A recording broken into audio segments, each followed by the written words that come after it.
SC వర్గీకరణ అమలుకై మందకృష్ణ మాదిగ నిర్వహించనున్న కార్యక్రమానికి కుక్కట్పల్లి బీఆర్ఎస్ ఎమ్మెల్యే మాధవరం కృష్ణారావు మద్దతు తెలిపారు.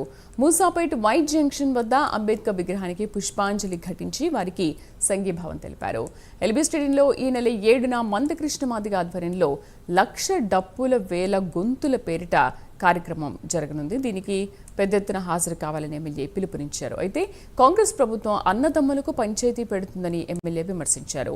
కొంతమంది ఎమ్మెల్యేలు సంఘీభావం తెలుపుతుంటే మరికొంతమంది ఎమ్మెల్యేలు వాటిని వ్యతిరేకిస్తున్నారని అన్నారు.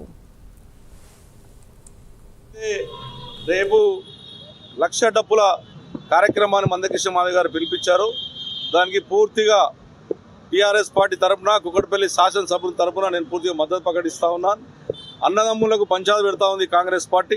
ఒక ఎమ్మెల్యేనేమో వ్యతిరేకిస్తుండే, ఒక ఎమ్మెల్యేనేమో సపోర్ట్ చేస్తూ ఉన్నాడు. ఆ రోజు టీఆర్ఎస్ ప్రభుత్వం ఉన్నప్పుడు అందరం కలిసి తీర్మానం చేసి ఢిల్లీకి పంపించాం. అప్పుడు మీ కాంగ్రెస్ పార్టీ కూడా ఉంది, అప్పుడు సభలో మీ ఉత్తమ్ కుమార్ రెడ్డి గారు ఉన్నారు. మరి ఈ రోజున దానికి వ్యతిరేకంగా మాట్లాడుతున్నటువంటిది మాట బాధాకరం. ఇవాళ అన్ని జాతులు, ఒక మాదిగ జాతే కాదు అన్ని జాతులు కూడా ఇది న్యాయబద్ధంగా ఉంది, ఖచ్చితంగా న్యాయం చేయాలి మాదిగలకు అని చెప్పి ఆలోచనతో అందరు చెప్పారు కాబట్టి, అందరు తీర్మానం చేశారు కాబట్టి, ప్రజల సపోర్ట్ ఉంది కాబట్టి రేపు జరగబోయేటటువంటి కార్యక్రమం 1,00,000 డప్పుల కార్యక్రమానికి అందరూ మద్దతు ప్రకటించాలి.